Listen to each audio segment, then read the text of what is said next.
오늘 본문 말씀은 창세기 22장 13절부터 14절까지 말씀입니다. 같이 있습니다. 아브라함이 눈을 들어 살펴본즉 한 순양이 뒤에 있는데 뿔이 수풀에 걸려 있는지라 아브라함이 가서 그 순양을 가져다가 아들을 대신하여 번제를 드렸더라. 아브라함이 그 땅 이름을 여호와 이레라 하였으므로 오늘날까지 사람들이 이르기를 여호와의 산에서 준비되리라 하더라. 아멘. 요즘 몇 달 전부터 숏 영상하고 길지 않은 메시지라고 해서 10분 내외의 짧은 주제를 가지고 유튜브 계정에 올리고 있습니다. 저렇게 올리고 있습니다.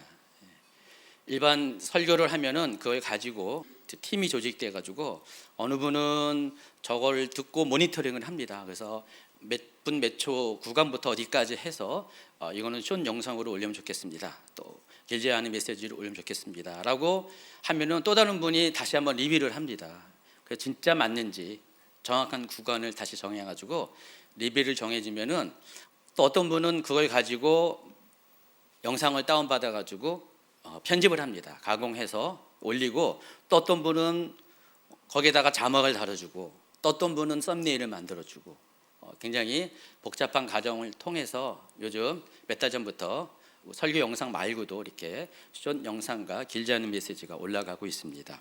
그런데 저거 만들려면은 제가 또 관여를 해야 돼요. 처음에 이제 시작은 제가 했는데 어떤 관여를 하냐면은 만들다 보니까 뭐가 드러나냐면은 제가 이런 방금 이런 거 있잖아요. 그런 거 있잖아요. 이런 것이 너무 많더라고요. 그래서 1시간짜리 설교 가운데 다 묻히는데 그렇게 1분 안쪽에 있는 설교 가운데 너무 잘 드러납니다. 부각이 돼요. 그래서 그걸 다 편집해가지고 잘라내고 아주 깨끗한 모습으로 마치 성우와 같은 완벽한 그런 모습으로 재가공을 합니다. 그러려면은 방송팀이 해야 되는데 저게 시간이 굉장히 많이 잡아먹습니다. 그래서 한 문장을 할 때마다 돌리고 듣다가 자르고 또 이어붙이고 등등 작업을 하다 보면은 1시간짜리 영상을 이렇게 재편집하면 한 5시간 정도 걸리게 되어 있습니다. 그래서 이거를 방송팀한테 맡길 수가 없어가지고 더군다나 또 설교를 한 당사자인 제가 하면은 물론 최 목사님 것도 가끔 해요. 최 목사님은 저보다 좀 이런 것들이 거의 없어가지고요. 뭐 저는 편집을 한번 1시간짜리 영상을 한 400번, 500번 자르고 붙이는데 최 목사님은 뭐 3분의 1밖에 안 돼요. 그러다 보니까 최 목사님은 특별히 심할 때만 하고 나머지는 거의 다 제 거는 제가 항상 합니다. 그래서 2차 보정 작업을 늘 정밀하게 하고 있습니다. 2주 전에 제가 설교를 했는데 그때도 설교가 그런 작업들이 좀 필요를 했었어요. 그래서 주일 사역을 다 마치고 저녁 무렵에 집에 가가지고 곧바로 저녁 먹자마자 편집 작업을 시작했는데 한 8시부터 해가지고 1시 정도에 끝난 것 같아요. 새벽 1시에. 그래서 그 새벽 1시에 다 끝나고 이제는 다 끝났다 해서 기지개를 딱 피고 저장을 딱 눌렀는데 아프시다. 뭔 말인지 알겠죠? 알겠지 않아요? 그래도 알아야 됩니다. 갑자기 프로그램이 리셋이 돼버린 거예요. 제가 예전에 쓰던 프로그램이 아니라 최근에 다른 프로그램을 사용하고 있는데 그거가 그동안 문제가 없었는데 하필이면 2주 전에는 그런 문제가 발생해가지고 아무리 복구를 하려고 해도 복구할 방법이 없어요. 웬만한 프로그램 같은 경우는 어떤 복원 시스템이 갖춰져 있는데 그거는 그게 없어가지고 그냥 날려버렸습니다. 여러분 인생 살다 보면 이런 일이 가끔씩 발생하지 않습니까? 여러분 그때 기분이 어떻습니까? 일단은 앞이 안 보이잖아요. 하얘지잖아요. 그리고 왠지 속에서 꿈틀꿈틀 뭔가 올라오잖아요. 화가 나고 분노가 막 올라오고요. 어떤 분들은 그게 컴퓨터면은 번쩍 들어가지고 집어 던졌을 것 같아요. 만약에 사람이라면 막 화를 내고 욕을 했을 수도 있을 것 같습니다. 모든 사람이 다 그래요. 저도 그런 사람일 것 같죠? 아니에요? 지금은 그렇게 안 보이나요? 예전에 저도 좀 약간의 욱하는 성질이 있었기 때문에 남들보다 좀 심하지 않을 뿐이지 그렇게 반응할 때도 적잖이 있었습니다. 그런데 지금은 그러지 않습니다. 그럴 때마다 제 생각이 어디에 고정이 되냐면은 이런 일이 왜 일어났을까라는 질문을 합니다. 하나님, 왜 이런 일이 있죠? 화를 내는 것보다도 예전엔 저도 화를 냈는데 점점 하나님을 알아가면 알아갈수록 제 생각이 바뀌면서 제 바라보는 관점도 바뀌게 됩니다. 그러면서 질문을 하기 시작합니다. 물론 인간적으로 화가 나는 건 맞죠. 그런데 그 화를 뒤집는 것이 하나님께 질문합니다. 하나님 도대체 뭔 일입니까? 왜 이런 일이 일어났습니까? 하나님 뭘 말씀하시고자 합니까? 라는 질문을 하게 됩니다. 처음에는 이 질문이 안 됐는데 시간이 갈수록 조금씩 이 질문들이 되어가면서 지금은 그런 일이 나도 전혀 화가 나지 않습니다. 전혀 분노하지 않고 저도 요동하지 않고요. 하나님께서 뭐 하실 일이 있구나라는 생각부터 하게 됩니다. 그래서 지금 일어나는 상황 너머에 계시는 일하시는 하나님의 섭리와 계획과 뜻이 무엇인지를 발견하는 노력을 하게 됩니다. 그런데 아주 중요한 점이 있습니다. 그와 같은 실패를 통해서 우리가 얻게 되는 게 있는데 전에는 보지 못했던 새로운 길이 보입니다. 전에는 가보지 못했던 큰 길을 가게 되는 그런 은혜가 있습니다. 그래서 지난번 그 주일 설교 편지 사건 중에 벌어진 그 일을 통해서 제가 생각을 해봤잖아요. 왜 그럴까? 그럼 어떻게 해야 될까라는 생각을 했는데 전에는 전혀 생각해 보지 못했던 방법을 그때 하나님이 문득 떠오르는 아이디어로 생각나게 하셨어요. 제가 영업 비밀이기 때문에 여기는 안 하는데 나중에 새롭게 편집하는 방법을 전에는 시도 안 했는데 발견하게 돼서 그 방법들을 했더니 시간도 절반으로 줄이면서 어떤 실수를 하지 않는 그런 새로운 방법을 발견하게 됐습니다. 그래서 결국은 이렇게 영상을 다시 올려놨습니다. 여러분, 사람이 때로 실수하고 실패하는 경우가 있지만은 모든 것이 나쁜 것은 아닙니다. 그걸 통해서 오히려 전에는 생각하지 못했던, 바라보지 못했던 새로운 길과 새로운 방법을 발견할 수도 있기 때문에 그렇습니다.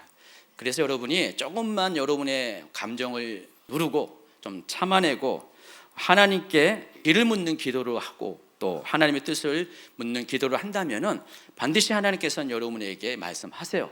새로운 길을 말씀하시고 또 알고 보면 그것이 굉장히 큰 길이었다는 것을, 쉬운 길이었다는 것을 발견하게 해 주십니다.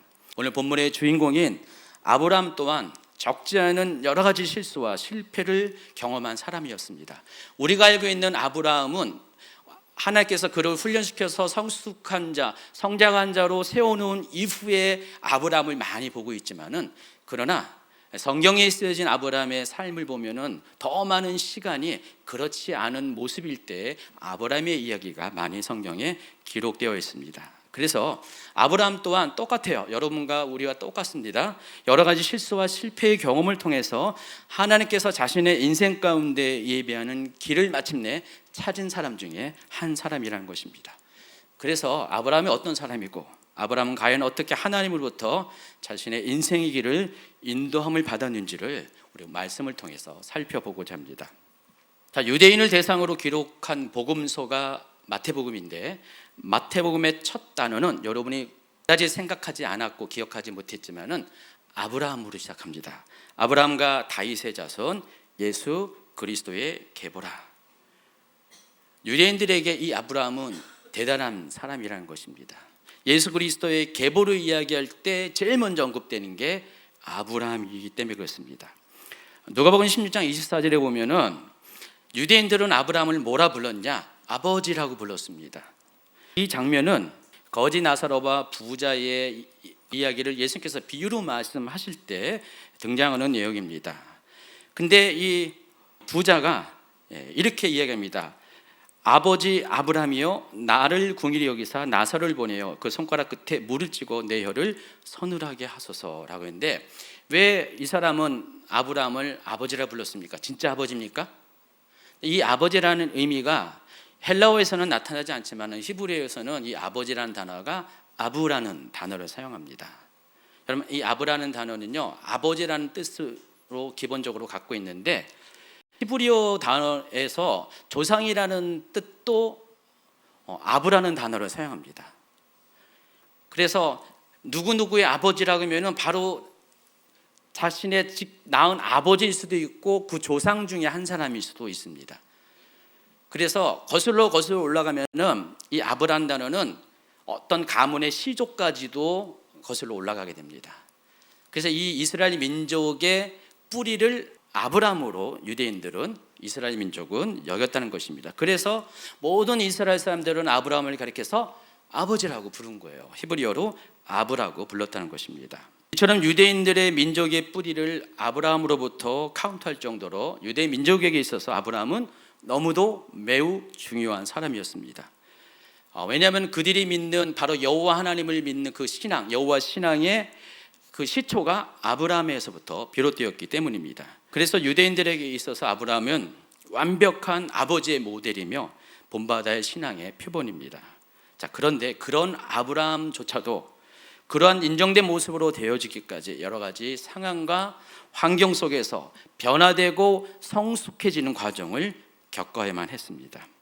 그래서 우리가 아브라함의 신앙과 인격이 성숙하는 과정을 살펴볼 때 그것을 제일 반영하는 것이 바로 아브라함의 이름의 변화입니다.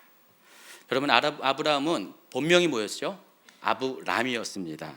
아브라함 하면은 어떻게 보면은 굉장히 비슷한 발음이기 때문에 그다지 큰 변화가 없는 것처럼 보이지만은 아브라함이 아브라함으로 변하는 이름의 변화하는 과정 가운데는 놀라운 영적인 비밀이 숨겨져 있음을 여러분이 아셔야 됩니다. 자, 히브리어로 아브라함 모두 4개의 알파벳으로 구성이 되어 있습니다. 히브리어가 상형 문자인 건 아시죠? 그래서 알레프라는 단어, 베트라는 단어, 레시라는 단어, mem이라는 단어가 있는데 이 모두가 어떤 형상을 보고 글자가 만들어진 거예요. 이 알레프를 만들 때 알레프는 뭐를 보고 만들었냐면은 황소의 머리를 보고 만들었습니다. 이스라엘 민족에게 있어서 가장 강한 힘센 동물이 황소였어요. 사자가 아닙니다. 황소였고 그 황소의 머리를 본따서 알레프라는 첫 글자가 생기게 됩니다. 그리고 베트는 집 모양을 따서 베트라는 단어가 생겼고 이 레시는 여자의 머리 있죠. 그렇게 보이나요? 이렇게 여자의 머리 이렇게 된 게 여자의 머리카락을 본따서 이 레시라는 단어가 생겼습니다. 머리를 뜻하는 단어고요. 이 맴이라는 것은 여러 가지 다양한 뜻을 갖고 있어요. 물, 바다, 사람, 무리, 또 여자의 자궁을 의미하는 그런 다양한 뜻을 가진 단어입니다. 이 4가지의 단어가 조합되어 가지고 저기 보면은 밑에 모음기호까지 합쳐서 아브람이라고 부르게 됩니다. 그래서 히브리어 알파벳의 뜻만으로서 이것을 직역하면은 집에 강한 리더는 사람의 머리, 이렇게 해석이 됩니다. 자, 그런데 또 이 아브람이라는 단어는 2 단어가 합성된 단어입니다. 아버지를 의미하는 아까 이야기했던 그 아부와 높은 하이라는 뜻을 가진 람이 합쳐져서 생긴 단어입니다. 그래서 아브람의 뜻은 단어적인 의미는 아버지는 높으시다, 또 높으신 아버지라는 뜻을 가지고 있습니다. 자, 그런데 이 4개의 알파벳 중에서 3번째 레시와 4번째 이 맴 사이에 하나의 단어가 추가되면서 아브람의 이름이 아브람에서 아브라함으로 바뀝니다. 그 단어가 헤이라는 단어입니다. 헤이라는 알파벳은 계시라는 뜻을 갖고 있어요. 나타내다라는 뜻을 가진 단어입니다. 그래서 이 알파벳만의 뜻으로 보면 이 아브람의 이름을 직역하면은 집에 강한 리더는 많은 이들에게 계시의 머리, 이런 뜻이에요. 좀 이해가 되나요? 잘 곰곰이 씹어보면 이해가 돼요. 오래 하늘은 이해가 충분히 될 것 같아요. 몇 달 안 남았으니까. 그리고 이 단어적인 의미는 높으신 아버지에서 뭐로 바뀌냐? 열방의 아버지로 변동하게 됩니다. 결국 하나님께서 아브라함을 아브라함으로 이름을 바꿀 때에는 그의 인생이 바뀌었다는 사실을 요즘 아셔야 됩니다. 아브라함일 때는 한 가정의 리더에 불과했어요. 그가 그 가정에서 가장 아무리 높은 사람이라 할지라도 그 가문 안에서만 높은 사람이죠. 밖에 나가면 아무런 의미가 없어요. 존재감이 없습니다. 그런데 하나님께서 그의 이름에 헤이를 더 집어넣으셔서 아브라함으로 바꾸면서 열방의 하나님의 계시를 나타내는 리더가 되었습니다. 그의 삶의 지경이 한 가문에서 열방으로, 온 세계로, 온 민족으로 확장이 되었습니다. 그래서 모든 민족 가운데 하나님의 계시, 곧 세상과 민족을 향한 하나님의 계획과 섭리를 나타내 보이는 역할을 하는 사람으로 아브라함의 삶이, 인생이 바뀌게 되었습니다. 자, 그렇다면 아브라함의 이름이 언제 바뀌었을까? 한번 살펴볼까요? 성경에 보면은 하나님으로부터 새로운 이름이 주어진 경우를 대부분의 경우를 주의깊게 살펴보면은 어떤 사건이 계기가 됐다는 사실을 알 수가 있습니다. 아브라함도 마찬가지입니다. 창세기 17장에 보면은 아브라함의 이름이 바뀐 계기가 된 사건이 소개되는데, 아브라함의 이름은 하나님과 특별한 언약을 맺은 것을 계기로 바뀌게 됩니다. 창세기 17장 1절 같이 읽도록 하겠습니다. 아브라함이 99세 때 여호와께서 아브라함에게 나타나사 그에게 이르시되 나는 전능한 하나님이라 너는 내 앞에서 행하여 완전하라. 하나님의 다양한 이름들이 있는데, 이때 하나님께서 아브라함에게 나타날 때 그 이름이 뭐라고 했습니까? 전능한 하나님이라고 했습니다. 히브리어로 엘 샤다이. 제가 예전에 하나님의 이름에 대해서 가르쳐 줄 때 이 엘 샤다이가 우리가 전능한 하나님으로 번역을 하지만은 더 구체적인 뜻이 있다고 그랬죠. 공급에 있어서 전능한 하나님이란 뜻입니다. 여러분, 그 엘 샤다이 하나님을 매일 만나고 싶죠? 그렇죠? 맨날 여러분 공급이 필요하잖아요. 그래서 하나님께서는 지금 이 여러 이름으로 각 사람들을 만나 주시는데, 이때에 만나 주신 하나님의 이름은, 다시 말해서 하나님께서 이와 같은 모습으로, 이와 같은 능력을 가지고 아브라함을 찾아오셨다는 것입니다. 그 하나님께서 아브라함에게 너는 내 앞에서 행하여 완전하라 명을 하고 계십니다. 그러면서 2절에 보니까 내가 내 언약을 나와 너 사이에 두어 너를 크게 번성하게 하리라 말씀하십니다. 하나님 앞에 아브라함이 행하여 완전하게 되면은 하나님께서 그를 크게 번성하게 할 것이라고 말씀을 하신 것입니다. 그러면서 이것을 더 구체화시켜서 4절에 보니까 보라 내 언약이 너와 함께 있으니 너는 여러 민족의 아버지, 아부가 될 것이다 라고 했습니다. 여러분 이해하시겠죠? 이 아브라함 단어가 여러 민족의 시조가 될 것이다. 그러니까 아브라함을 통해서 여러 민족이 생겨나게 될 것이다 라는 아주 거대한 약속을 하셨다는 것입니다. 그런데 이 이야기를 듣는 아브라함의 입장에서 이 이야기 들을 때 아브라함은 어떤 마음이었을까요? 민족은커녕 아직 자식도 없는데, 물론 이스마엘이 있지만은 정식 그 약속의 계보를 따른 자식이 아니기 때문에 일단은 자식이 아니에요. 민족은커녕 자식도 없는데 어떻게 그와 같은 일이 일어날 수 있을까라고 여러분이라면은 아마 생각을 했을 것 같아요. 그렇죠?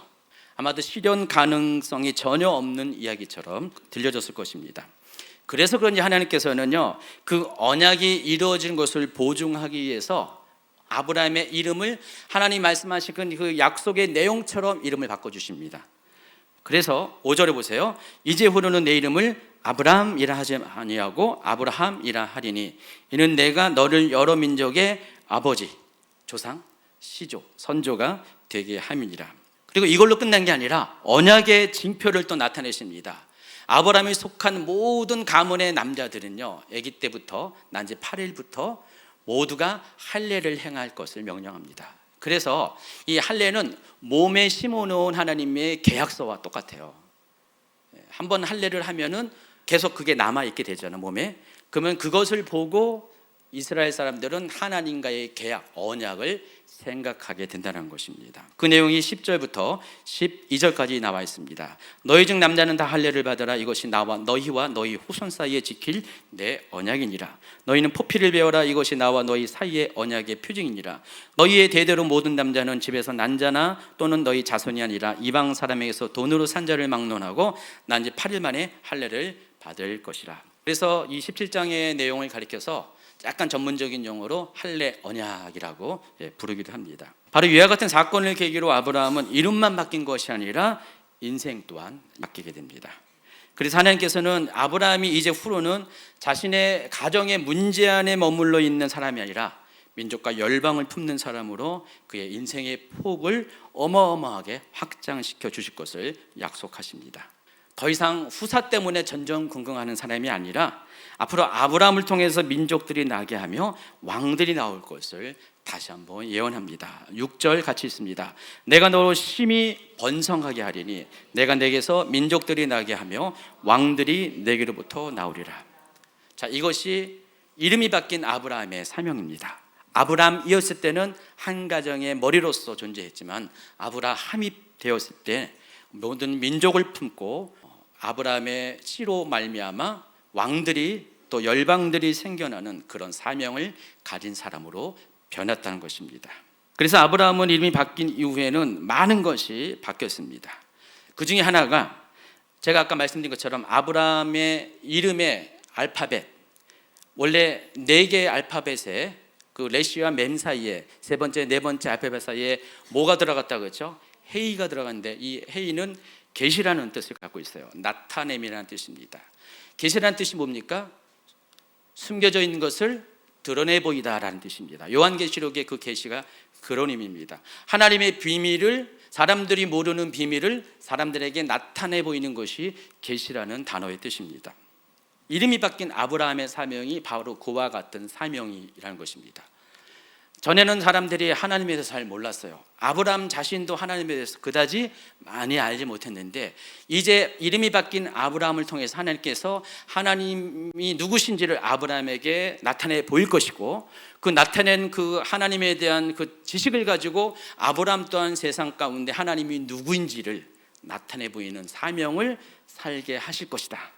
이게 아브라함의 이름 속에 헤이라는 알파벳이 들어간 의미이고 또 그 이름을 바꾸신 하나님의 목적이라는 것입니다. 그럼 성경에서 선지자라는 단어가 제일 먼저 언급된 데가 어딘지 아십니까? 당연히 모르시죠. 생각 안 해봤으니까.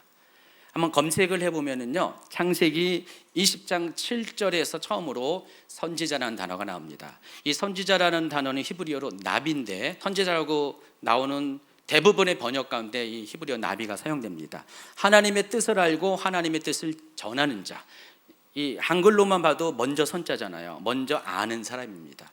다른 사람들은, 일반 대중들은 몰라요. 일반 백성들은 모르는 하나님의 뜻을 그 사람만이 알고 사람들에게 그 뜻을 사람들에게 전하는 그 역할을 하는 사람이 선지자인데, 놀랍게도 하나님께서 아브라함을 가리켜서 선지자라고 호칭하십니다. 창세기 20장 7절입니다.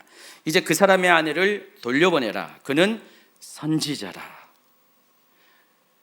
성경의 최초로 선지자라는 단어가 바로 아브라함을 가리킬 때 나왔다는 것은 굉장히 놀라운 일이라는 것입니다.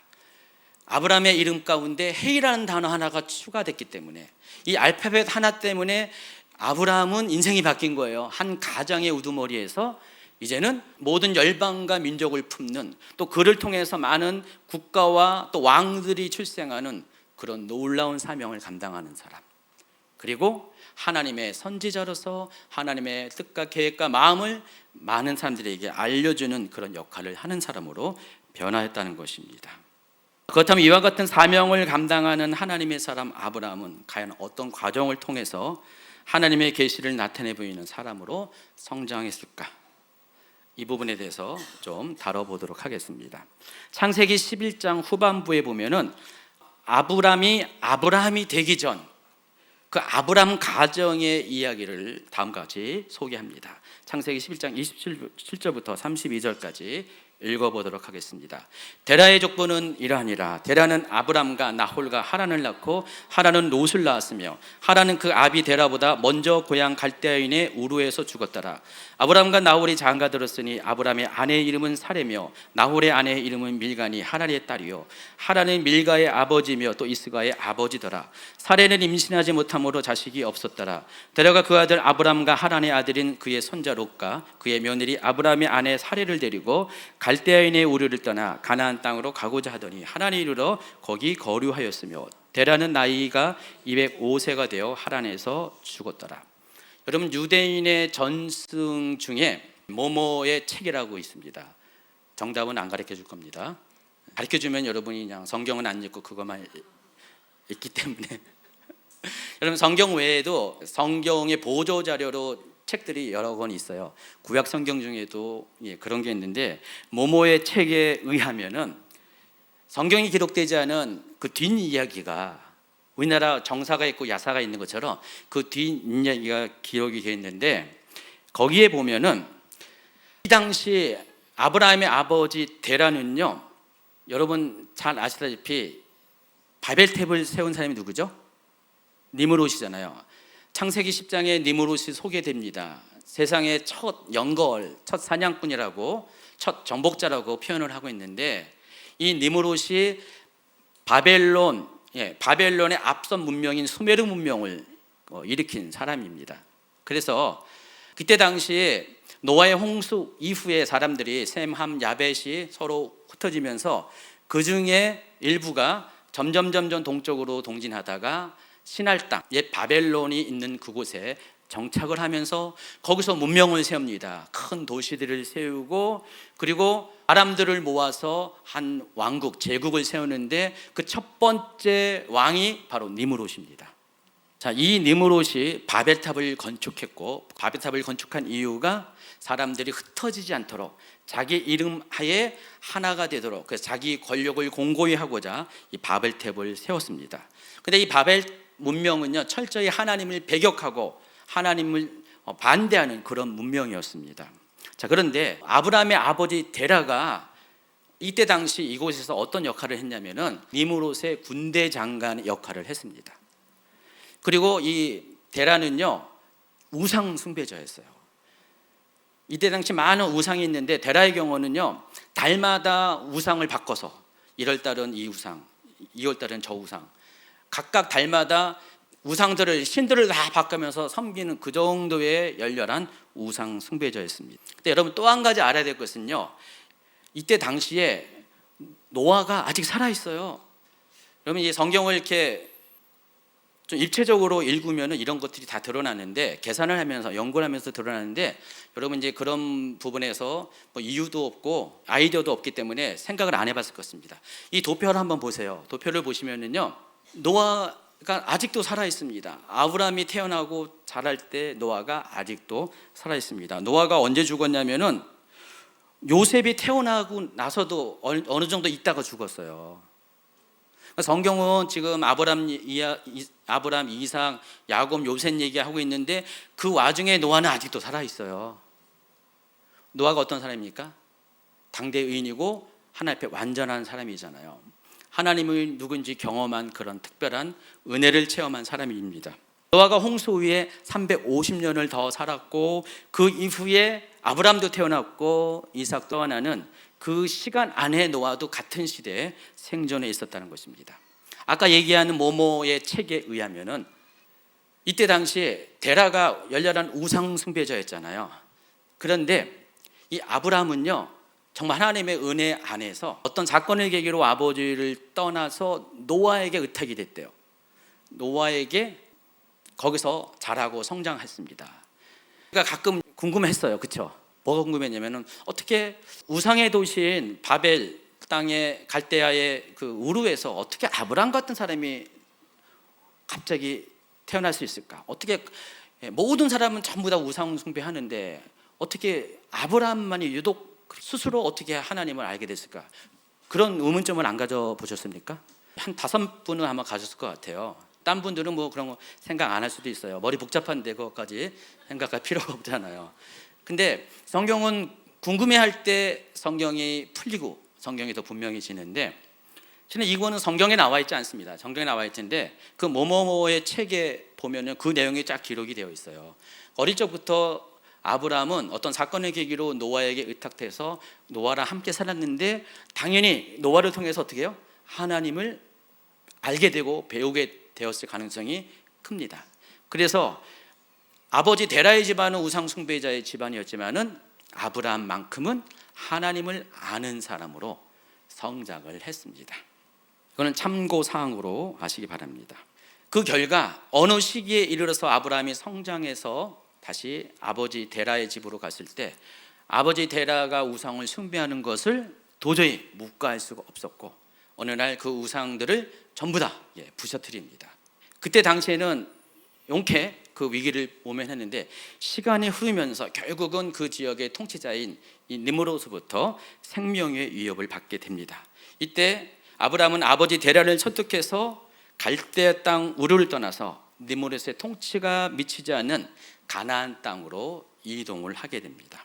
그 과정 중에 하란은 목축을 하기 좋은 도시였습니다. 이 하란은 메소포타미아 문명의 저 변방에 해당합니다. 갈대아가 여기라면은 하란은 이쪽 북쪽으로 북서진하면은 하란이 있습니다.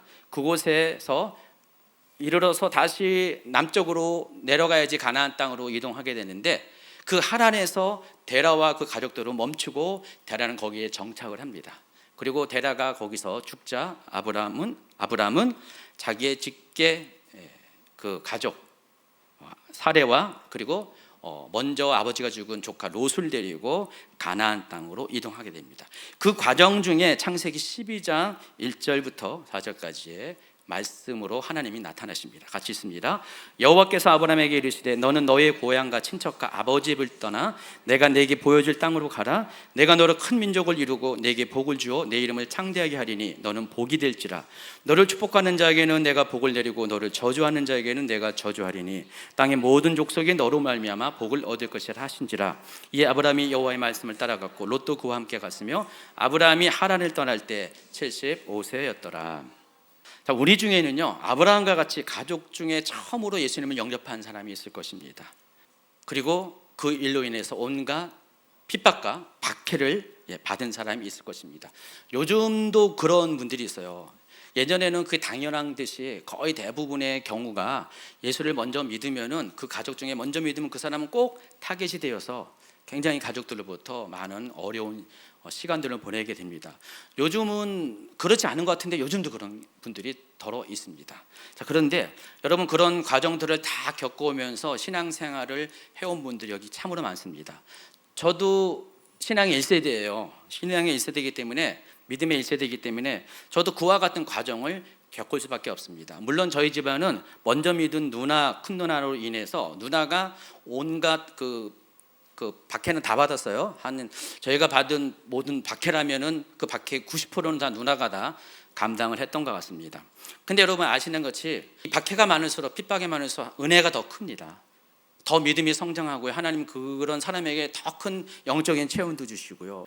많은 은혜를 부어 주십니다. 그런데 저의 경우는요. 뭐 그런 울타리가 있어서 그런지 또 제가 20대는 좀 살기가 좀 넉넉하지 못했어요. 좀 어려웠습니다. 여러 가지 고민이 많았고요.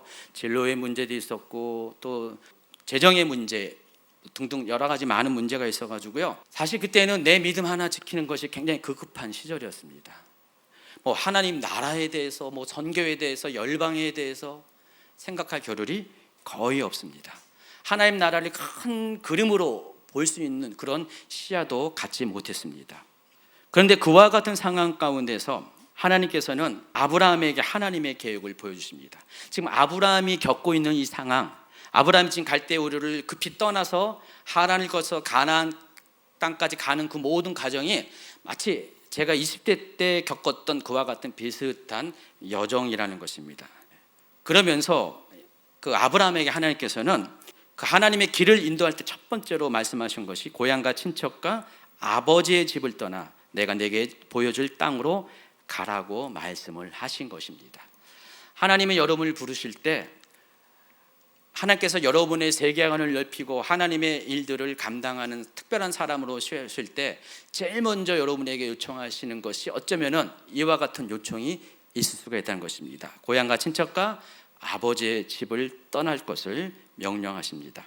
고향과 친척과 아버지의 집을 떠나라고 명령하신 이유가 있습니다. 그렇지 않으면은 그것들에 가리워져서 하나님께서 아브라함에게 보여주시고자 할 땅을 보지 못하기 때문에 그렇습니다. 많은 사람들이 하나님의 부름을 받습니다. 콜링을 받는데 그 부르심대로 결국은 살아야 되는데 살지 못하는 이유가 있습니다. 거의 대부분의 경우 내 삶을 지탱하는 근거를 떠나지 못하기 때문에 그래요. 이 고향과 친척 아비집은 바로 지금 내가 살아왔던 삶의 근거, 지탱했던 모든 그런 근거들을 말합니다. 그것을 떠날 용기가 없기 때문에 하나님께서 그에게 보여줄 땅을 제대로 보지 못하고 이루지 못한 경우가 많이 있다는 것입니다. 반대로 만일 여러분이 그것을 선택할 용기가 생긴다면 여러분 누구나 하나님의 계획에 쓰임을 받을 수 있는 사람이 될 수 있습니다. 제가 27살에 하나님의 강권하심에 따라서 신학교를 갔습니다. 그 전에 이제 일반 대학을 다녔고 다니다가 어느 날 갑자기 학교를 간두고 신학교를 갔을 때 당연히 모든 사람의 반대가 있었고요. 제가 생각해도요, 제가 이해가 안 되죠. 제가 이해가 안 되는데 그때는 그럴 수밖에 없는 게 하나님이 아주 명확한 사인을, 길에 대한 사인을 주셨기 때문에 거부할 수가 없는 상황이었어요. 그래서 제가 27살 때 신학교를 갔습니다. 그리고 신학교를 졸업하고 전도사가 됐고요. 그리고 전도 생활을 인천에서만 했어요. 고향을 떠나지 않았습니다. 제가 고향을 떠난 거는 그 전까지는 초등학교 때 몇 년 동안 잠시 안양에서 산 기억밖에 없고요. 저희 할아버지도 인천, 아버지도 인천, 저희도 인천, 일가 친척이 다 인천이었어요. 최 목사님들의 가족도 다 인천. 저희는 다 인천 사람이었습니다. 그래서 인천을 떠난다는 게 쉽지가 않습니다. 그런 저에게 약 20년 전에 하나님께서 서울로 가라고 말씀하십니다. 그때만 해도요, 아이들 아직 어렸고요. 그리고 또 제가 어머니를 모시고 같이 살고 몇 년 동안 모시고 살고 있는 그런 상황에서 인천에서 갑자기 서울로 가라고 하는데 그게 납득이 안 됐어요.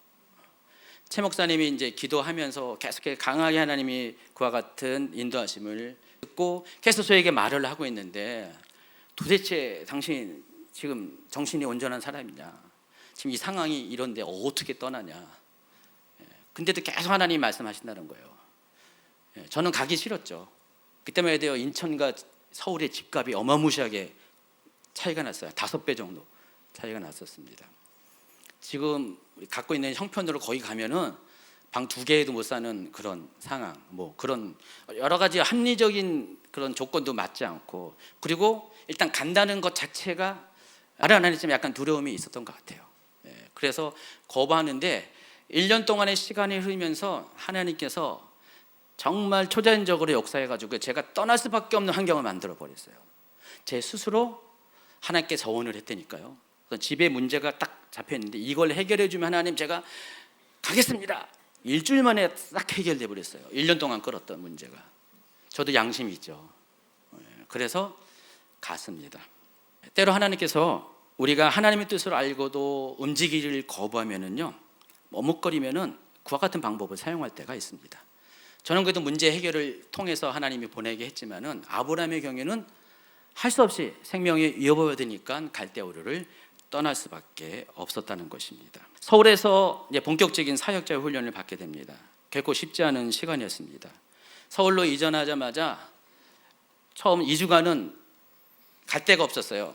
집 문제가 좀 꼬였어요. 하나님이 가라 했으면은 나이스하게 다 앞길을 예비했으면 좋겠는데 하나님의 방법은 또 그렇지 않습니다.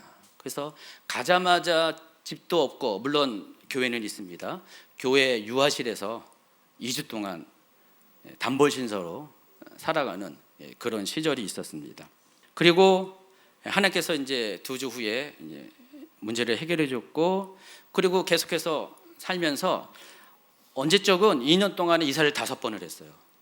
이사를 5번 할 정도로 굉장히 하나님이 이리 굴리고 저리 굴리고, 점점 제 삶은 낮아지고 더 점점 저 지하로 들어가고요. 점점 방세에서 둘러 가고, 점점 평수가 줄어들고, 점점 일도는 없어지는 막 그런 쪼이고 막 힘들게 하는 그런 상황으로 점점 몰아가십니다. 서울로 가게 하는 하나님의 뜻이 그것이었어요.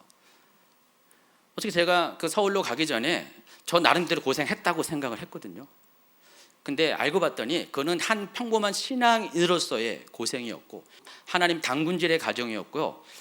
2라운드는 바로 하나님께서 저를 목회자로 불렀기 때문에 목회자로서 준비를 하기 위해서 그곳을 보낸 거였습니다. 여러분 아시다시피 돈과 은과 금을 재련하는 데 있어서 온도가 다 다르다는 거 아시죠? 은보다 금은 200도가 더 높은 고온에서 재련을 해야 됩니다. 그래서 하나님께서 그 용도에 따라서 하나님께서 다루시는 방법도, 연단도 시련도 다릅니다. 저는 그래도 나름대로 그 목회자가 되기 전에 고생을 할 만큼 했다라고 생각했는데, 목회자가 되니까 하나님이 본격적인 고생을 시키게 하셨습니다. 진작 알았으면은 제가 안 갔을 텐데 몰랐어요. 그래서 가자마자 일단 갔는데 어떻게 해요? 되돌릴 수 없는 상황 가운데 하나님께서 좀 불같은 연단들을 허락하십니다. 자, 그런데 중요한 것이 하나님께서 저에게 그런 시간을 허락하신 이유가 한 사람의 신앙인으로서 아브라함이 한 가정의 머리로서 존재하는 것이 아니라 열방을 품는 열방의 아버지로서 세우기 위해서 아브라함을 훈련시키듯이 저 또한 열방까지는 아니더라도요, 하나님이 맡기신 어떤 작은 영역이라도 내 가정을 벗어난 다른 이들을 케어할 수 있고 또 그들을 담당할 목회자로서 세우기 위해서 필요한 인격이 있잖아요. 제 전의 인격 갖고는 안 되잖아요.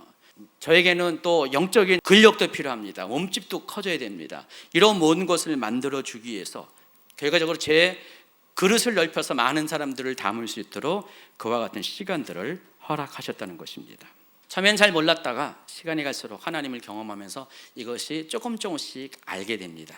그리고 하나님이 이것 때문에 나를 이런 상황 가운데 집어넣으셨고 다시 건져내시고 이끌어 오셨다는 것들을 시간이 가면 갈수록 조금씩 분명하게 알게 됩니다. 그러므로 하나님부터 인생과 신앙의 길을 인도함을 받는 사람은 반드시 하나님께서 보여줄 땅으로 가기 위해서 먼저는 자신의 삶의 근거지를 떠나는 훈련을 받아야 됩니다. 그렇다고 해서 여러분 모두가 떠나라는 건 아닙니다. 굳이 떠날 필요는 없어요. 근데 하나님께서 그 사용하는 용도에 따라서 하나님께서 여러분에게 떠나라고 명령하실 때 그때는 이렇게 받아들여 하나님이 나를 귀하게 긴히 사용하시는 이유가 있나 보다 라고 이렇게 받아들이시기 바랍니다. 왜 하나님 회필 나예요? 이렇게 반응하지 마시고 어려움이 올 때마다 힘듦이 올 때마다 나를 부르신 하나님의 이유와 목적이 있다는 것에 대해서 다는 몰라도 여러분 생각을 해보시기 바랍니다. 예전에 제가 가끔 설교 가운데 예화로 언급한 게 있어요. 여러분 별을 보고 싶습니까? 어디로 가야 됩니까? 한적한 광야로 가야 된다 그랬습니다. 도시에서는 별 보기가 힘들어요. 도시에서는 별 볼 일 없어요. 광야로 가야지 별을 볼 수가 있습니다. 도시에서 별을 볼 수 없는 이유는 도시의 불빛 때문에 그렇습니다. 화려한 불빛이 별을 보지 못하게 하는 것처럼 여러분의 삶이 안락함은요, 화려한 삶은 하나님의 얼굴을 보지 못하게 합니다. 또 세상의 소음은 하나님의 음성을 듣지 못하게 합니다. 그래서 여러분이 별을 보기 위해서 광야를 가듯이 하나님을 만나기 위해서는 인생의 광야로 들어가야 된다는 것입니다. 아브라함이 살던 이 갈대아는 인류 최초의 거대 문명이 있었던 그런 곳이었습니다. 화려함이 있었고 많은 사람의 소음이 있는 그런 장소였습니다. 하나님께서 아브라함을 거기서 택했지만은 아직 하나님에 대해서 아브라함이 많이 아는 건 아니었습니다. 그냥 초보적인 그런 지식에 머물렀습니다. 그런 아브라함을 하나님께서 열방의 아버지로 세우기 위해서 그를 불러서 갈대아를 떠나서 문명의 변방인 하란을 거쳐서 마침내 완전히 문명이 거의 없다시피 한 가나안 땅으로 그를 인도하고 계십니다. 근데 중요한 것은 그 땅에는 하나님이 계셨습니다. 아브라함의 주변의 모든 것이 사라졌을 때 아브라함은 비로소 그 땅에서 확실한 하나님의 음성을 듣게 됩니다. 창세기 12장 5절로 가겠습니다. 창세기 12장 5절을 보면은 아브라함이 마침내 가나안 땅에 진입하여 세겜과 베델에서 하나님을 예배하며 이제 그 땅을 받게 될 것이라는 말씀을 듣는 장면이 기록되어 있습니다. 아브라함이 그의 아내 사레와 조카 롯과 하란에서 모은 모든 소유와 얻은 사람들이 이끌고 가나안 땅으로 가려고 떠나서 마침내 가나안 땅에 들어갔더라. 아브라함이 그 땅을 지나 세겜 땅 모래 상수리 나무에 이르니 그때 가나안 사람이 그 땅에 거주하였더라. 여호와께서 아브라함에게 나타나 이르시되 내가 이 땅을 내 자손에게 주리라 하신지라. 자기에게 나타나신 하나님 여호와께 그가 그곳에서 제단을 쌓고 거기서 베델 동쪽 산으로 옮겨 장막을 치니 서쪽은 베델이요 동쪽은 아이라. 그가 그곳에서 여호와께 제단을 쌓고 여호와의 이름을 부르더니. 앞서 읽어드린 1절에서는 하나님께서 뭐라고 했습니까? 아브라함에게 보여줄 땅으로 가라 그랬습니다. 근데 7절에 보니까 내가 이 땅을 내 자손에게 주리라 그랬습니다. 보여줄 땅을 향해서 나아갈 때 마침내 아브라함은 가나안 땅에 들어왔고요, 진입했고요. 그곳에서 다시 하나님을 만났을 때 하나님께서 그 땅에 대한 그 지시대명사 바꿉니다. 보여줄 땅이 아니라 이 땅으로 바뀌어 버립니다. 그래서 여러분이 하나님 앞에 그 명령에 순종해서 하나님이 떠나라는 것을 떠나게 되면은 그 미래가 바로 여러분 가운데 현실이 됩니다. 보여줄 땅이었어요. 장차 여러분이 겪어야 될 땅이 지금 현실로 다가오는 것을 경험하게 된다는 것입니다. 약속은 그와 같이 발전이 되는 겁니다. 하나님의 약속은 그와 같이 우리가 행동할 때, 움직일 때 현실로 성취가 된다는 것입니다. 만약 제가 20년 전에 그 당시 하나님의 부르심에 끝까지 버티고 가지 않았다면 어떻게 됐을까? 아마 저와 여러분의 만남은 없었을 것 같아요. 제가 보건대 저는 분명 목사가 안 됐을 것 같아요. 버티고 또 버티다가 그렇게 살았을 것 같아요. 그냥 한 가정의 머리로서만 살았을 가능성이 많습니다. 근데 하나님께서 그 당시에 그렇게 불러서 어떻게 보면 굳이 고생하지 않아야 될 고생까지 다 겪어가면서 그 시간을 통과하게 되었을 때 하나님께서 오늘날 저의 모습 또 주인의 교회라는 그 교회까지도 세상 가운데 만들어 놓으셨다는 것입니다. 결국 약속은 간직하는 자가 아닌 행동으로 순종하는 자를 통해서 이루어지게 됩니다. 여러분 약속 다 받으셨잖아요. 온갖 약속, 특히 여러분 예언 받을 때 온갖 예언을 다 받아가지고요 그냥 차고 넘쳐요. 그냥 예언 받아놓은 게 너무 차고 넘치는데 어떤 분들은 하나도 이루어지지 않은 분이 있잖아요. 왜 그런지 아세요? 약속만 받아놨지 행동으로 그 예언을 순종하지 않았기 때문에 예언이 성취가 될 수 없는 것입니다. 여러분 하나님의 약속은 꼭 명심하세요. 순종하는 자의 행동으로 마침내 이루어진다. 아멘. 어찌되었든 드디어 약속의 땅을 눈으로 보게 됐습니다. 아브라함도 그때 굉장히 환호했을 것입니다. 하나님이 이 땅을 내 자손에게 줄 것이다 라고 했을 때, 보여줄 땅에서 이 땅으로 바뀌었을 때 하나님의 계획이 이제 현실로 보게 되니까 굉장히 기뻤을 것입니다. 자, 그런데 기뻐하세요. 그러나 잠시만 기뻐하시고요, 분명히 알아야 될 것은 그것이 전부가 아니라는 사실입니다. 아브라함의 눈에 지금 보이고 있는, 지금 서 있는 그 땅은 아브라함의 땅이 아니에요. 아쉽게도요. 그 땅은 지금 현재 아브라함이 취할 수 있는 땅이 아님을 7절에서 이렇게 명확하게 이야기합니다. 여호와께서 아브라함에게 나타나 이르시되 내가 이 땅을 누구에게? 내 자손에게 주리라. 또 갑자기 또 멍해지죠. 멘붕이 오죠.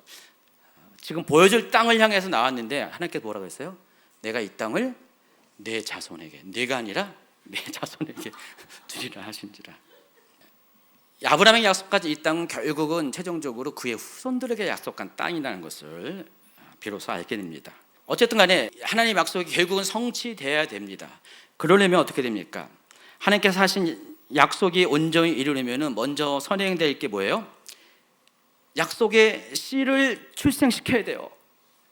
그 약속을 받으려면 약속의 자녀가 있어야 되는데 지금 아브라함에게 약속의 자녀가 없잖아요. 현실 가운데 그 자녀가 없습니다. 자녀가 있어야지만 그 예언이 그대로 성취될 것인데 아직 자녀가 없는 상태에서 예언은 성취될 수가 없다는 것입니다. 그래서 이 절 이후에 12장 이후에 모든 아브라함과 관련된 내용들을 다 살펴보면은 바로 약속의 자녀의 출생과 관련된 하나님과 아브라함의 밀당의 이야기가 기록이 되어 있습니다. 하나님은 계속해서 땅에 대한 약속을 하시면서 동시에 이 땅에 대한 약속이 이루어질 매개체가 건재해야 될 것이 뭐라고 했어요? 약속의 씨가 나와야 됩니다. 약속의 자녀가 출생해야 됩니다. 그럴 때마다 아브라함은 처음에는 믿음으로 반응하지 못했다가 조금씩 믿음으로 반응하면서 마침내 그 아이가 출생하기 전부터 아브라함의 마음속에 아이에 대한 믿음이 먼저 출생한 후에 비로소 아브라함에게 약속의 자녀가 현실로 출생하게 된다는 것입니다. 창세기 17장은 그와 같은 과정 가운데 아브라함의 그런 믿음과 마음의 상태를 우리에게 잘 소개하고 있습니다. 자, 그런데 한 가지 또 다른 측면에서 보면은 약속의 자녀가 출생하면 어떻게 됩니까? 영적인 세상에서의 전쟁이 있는데 하나님의 나라와 사탄의 나라의 그 대결이 있는데 하나님은 그와 같은 계획을 갖고 있다 할지라도 사탄은 그 계획을 몹시 싫어합니다. 그래서 사탄은 약속의 자녀가 출생하지 않도록 계속해서 방해하고 또 아브라함이 약속의 자녀를 출생하지 못하도록 여러 가지 다른 방법으로 미혹하고 방향을 틀려고 하는 시도들을 많이 하고 있습니다. 그래서 아브라함을 둘러싼 환경들과 주변 사람들을 이용해서 아브라함이 실패하도록 계속해서 시험을 하게 됩니다. 여러분, 아브라함이 이 장면 이후에 곧바로 어떤 그런 모습을 나타내냐? 기근이 일자, 그 땅에 기근이 일자 기근을 피해서 이집트로 내려갑니다. 또 하갈을 통해서 이스마엘을 출생하게 하는 아주 실수를 범하게 됩니다. 또 20장으로 넘어가면 그랄 땅에 가서 그곳에서도 사라를 빼앗길 뻔했던 그런 사건도 벌어집니다. 자, 이 모든 것들은 다 뭐예요? 만약에 그때 사라가 정말 이집트의 왕의 아내가 되었다면, 만약에 그때 사라가 그랄 땅 아비멜렉의 아내가 되었다면, 하나님께서 약속하신, 사라를 통해서 약속하신 그 약속의 씨는 어떻게 될까요? 출생할 수가 없잖아요. 그래서 이타는 이것을 방해하고자 여러 가지 방법을 통해서 사라에게서 약속의 씨가 출생하지 못하도록 계속해서 이런 여러 가지 사건을 벌이게 된다는 것입니다. 그리고 이 모든 과정들은 마침내 약속의 땅을 차지할 약속의 후손을 얻기 위한 아브라함의 믿음의 시험과 극복의 과정들이란 것입니다. 그러므로 여러분, 하나님께서 여러분의 삶 가운데도 약속의 땅을 주셨고 약속의 씨를 주셨는데, 이것들이 여러분에게 성취되지 않을 때에는 다 이유가 있습니다. 이것이 성취되는 것을 방해하는 악한 세력들이 여러분을 하여금 그것을 성취하지 못하도록 끊임없이 여러분을 시험을 합니다. 유혹을 합니다. 여러 환경을 통해서 여러분의 믿음을 갉아버리고 여러 사람들을 통해서 여러분에게 소망을 잃어버리게 만들어버립니다. 때로는 여러분 홀로 여러분 믿음을 지키고 있다라는 그런 외로움에 빠지기도 합니다. 막막한 바다에 노도 없는 그런 돛담배에 여러분이 그냥 앉혀서 그냥 바람에 의지해서 갈 수밖에 없는 환경을 만들어 버릴 때도 있습니다. 그러나 그때야말로 어떻게 됩니까? 여러분의 노력은 사라져도 하나님이 일하실 때이고, 하나님은 노가 없어도 바람을 통해서 여러분을 안전한 항구로 인도하신 분이 하나님이십니다. 그때야말로 여러분이 하나님을 경험할 때요, 그때야말로 정말 하나님이 원하시는 모습으로 여러분이 나아갈 수 있는 아주 놀라운 기회라는 사실을 아시기 바랍니다. 결국 아브라함은 약속의 자녀를 얻게 되었습니다. 이삭을 출생하였다는 것입니다. 다 끝났나요? 그렇지 않습니다. 이제 오늘 본문 얘기합니다. 걱정하지 마십시오. 원고 2페이지밖에 안 남았어요. 오늘 본문은요, 그 모든 과정을 통과하면 모든 것이 끝난 것이 아니라는 사실을 우리에게 명확히 알려줍니다. 여전히 남아있는 마지막 시험이 있어요. 오늘 하나님은 그토록 오랜 세월을 인내하며 얻어낸 이 독자 이삭을 하나님께 내어줄 것을 아브라함에게 요구하십니다.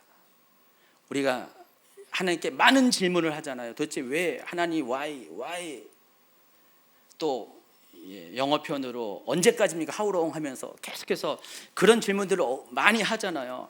딴 건 다 이해하고 받아주는데 이거는 말이 안 되잖아요. 그렇죠?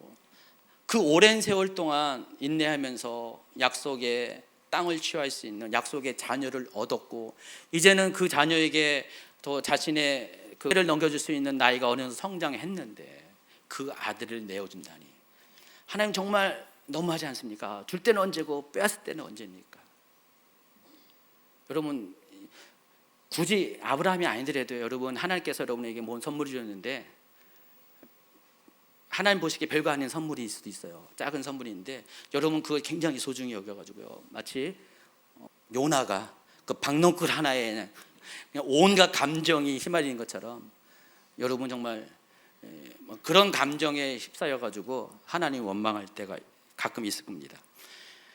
근데 이거는 그거에 비하면 정말 말도 안 되는 거예요. 그토록 오랜 세월 동안 그렇게 오랜 시행착오와 실패를 통해서 마침내 이루어낸 그 이삭을 더군다나 희생제물로 드리라는 것은, 이거는 윤리적이지도 않고 하나님은 정말 그럴 수가 없습니다. 말도 안 되는 요구라고 말할 수가 있습니다. 여러분은 그렇게 말할 수가 있는데 아브라함은 그렇지 않았습니다. 하나님 말씀에 온전한 순종을 나타내 보입니다. 그리고 자신의 믿음을 증명합니다. 아브라함이 너무 맹목적이어서 그럴까요? 너무 단순해서 그럴까요? 아무 생각이 없어서 그럴까요? 그렇지 않습니다. 아브라함은 누구보다도 합리적인 사람입니다. 히브리서 저자는 이 같은 행동을 한 아브라함의 믿음에 대해서 다음과 같이 평가합니다. 있습니다. 11장 17절부터 19절 시작. 아브라함은 시험을 받을 때 믿음으로 이삭을 드렸으니 그는 약속들을 받은 자로 돼 그 외아들을 드렸느니라. 그에게 이미 말씀하시기를 내 자손이라 칭할 자는 이삭으로 말미암으니라 하셨으니 그가 하나님이 능히 이삭을 죽은 자 가운데서 사실 살릴 줄로 생각한지라. 비유컨대 그를 죽은 자 가운데서 도로 받은 것이니라. 아브라함의 믿음이 대해서 여러분이 저에게 묻는다면 아브라함의 믿음의 근원은 곧 생각이라고 말씀을 드리고 싶습니다. 아브라함은 생각할 줄 아는 사람이었습니다. 합리적으로 생각할 줄 아는 사람이었습니다. 아브라함은 오랜 세월 동안 하나님을 겪어오면서 어쩌면 어릴 때부터 하나님에 대해서 배워오면서 하나님이 어떤 분인지를 알았습니다. 특히 갈대우르를 떠나서 하란을 거쳐서 가나안 땅, 때로는 애굽에 내려갔고 때로는 그랄 땅으로 가면서 여러 가지 풍지 평파를 다 겪으면서 때로는 실수하고 실패도 해봤지만은 그러나 결국 하나님이 어떤 분이라는 것을 아브라함은 누구보다도 잘 아는 사람이었습니다. 아는 사람들은 그럼에도 불구하고 지금까지 나를 위해서 행하신 하나님에 대한 기억을 어려운 상황이 만나면 쌍그리 잊어버립니다. 문제가 더 커 보이면서 문제 뒤에 하나님의 존재가 가려워질 때가 많이 있습니다. 그러나 아브라함은 우리와는 달랐습니다. 그 상황 가운데 앞이 노래지는 하얀 것 떠나서 노래지는 그 상황 가운데 아브라함은 왜 하나님이 이런 명령을 하셨을까를 곰곰이 생각할 줄 아는 사람입니다. 그럼 마태복음 6장 25절 이하 쭉 보면은 여러분 잘 알고 있는 재정과 관련된 예수님의 가르침에 통해서 그 믿음은 결국 뭐라 그랬죠? 생각할 줄 아는 게 믿음이라고 말씀드렸습니다. 믿음은 생각하는 사람이 믿음을 가질 수가 있습니다. 아브라함도 생각한 거예요. 하나님에 대해서 생각을 했더니 하나님은 이 아들을 달라 했지만은 설사 그를 죽인다 할지라도 죽은다 가운데서 다시 살리실 수 있는 바로 엘샤다이 하나님, 전능한 하나님이라는 것을 아브라함은 알았기 때문에 기꺼이 그 아들을 내어줄 수가 있었다는 것입니다. 아브라함은 믿음의 생각과 순종하는 믿음으로 인해 결국 약속의 씨도 살리고 자신의 믿음을 하나님께 인정받게 함으로써 정말 그에게 창세기 12장 1, 2, 3절에 약속하신 모든 하나님의 약속과 복이 이제는 이 사건을 통해서 완벽하게 성취되는 그런 놀라운 경험을 하게 됩니다. 오늘 본문인 창세기 22장 13절 14절을 한 번 더 있습니다. 아브라함이 눈을 들어 살펴본 즉 한 순양이 뒤에 있는데 뿔이 수풀에 걸려 있는지라 아브라함이 가서 그 순양을 가져다가 아들을 대신하여 번제로 드렸더라. 아브라함이 그 땅 이름을 여호와 이레라 하였으므로 오늘날까지 사람들이 이르기를 여호와의 산에서 준비드리라 하더라. 13절에 나와 있는 이 순양, 아브라함이 이제 그 모든 것들을 경험한 다음에 뒤를 돌아봤더니 뭐가 있어요? 순양이 걸려 있습니다. 근데 이 순양은 장차 인류를 위해서 대속제물로 희생제물로 오실 예수 그리스도의 예표입니다. 이로보건대 만일 여러분이 아브라함이 행한 것과 같이 하나님에 대한 절대적인 신뢰와 믿음의 순종을 나타내 보인다면은 하나님 또한 가장 귀하신 예수 그리스도를 여러분을 위해서 내어주신 분이라는 것을 아시기 바랍니다. 하나님이 왜 여러분에게 독생자를 원하셨어요? 하나님이 왜 여러분에게 성취된 약속의 모든 것을 다시 돌려달라고 요구했을까요? 그것을 빼앗기 위해서? 하나님 것이니까 돌려줘도 넌 할 말 없지, 그게 아니에요. 하나님이 그렇게 우리에게 요구하신 것은 그 믿음의 순종, 기꺼이 하나님 것이라는 것, 하나님이 어떤 분이라는 것을 알고 그 행동을 통해서 하나님에 대한 믿음의 신앙의 고백을 하는 것을 통해서 결국 하나님께서 원하시는 최종적인 것은 뭐예요? 하나님이 가지고 있는 가장 귀한 것을 그 사람에게 주기 위한 것입니다. 이 순양은 바로 예수 그리스도를 예표했고요.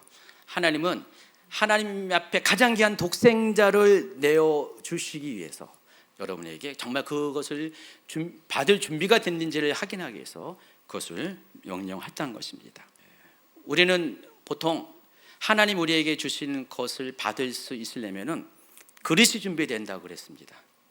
그릇이 적으면은 그만큼만 하나님의 은혜가 들어가요. 그릇이 넓으면은 그만큼의 많은 하나님의 축복이 우리에게 당겨집니다. 그릇이 더러우면 들어올 수가 없어요. 그릇은 깨끗해야 돼요. 그릇과 관련돼서 우리가 그와 같은 영적인 원리를 알고 있습니다. 하나님의 가장 귀한 것을 여러분이 담기 위해서는 여러분의 그릇이 여러분의 가장 귀한 것을 내어줄 수 있는 정도의 그런 믿음이 준비를 하셔야 한다는 것입니다. 하나님은 그런 사람에게 하나님의 전부를 내어주십니다. 하나님이 여러분의 길을 인도하는 방식이 이와 같습니다. 때로는 우리가 하나님의 뜻과 마음에 대해서 잘 알지 못할 때가 많이 있어요. 내 인생을 인도하시는 하나님이 정말 이해가 안 될 때가 적잖이 있습니다.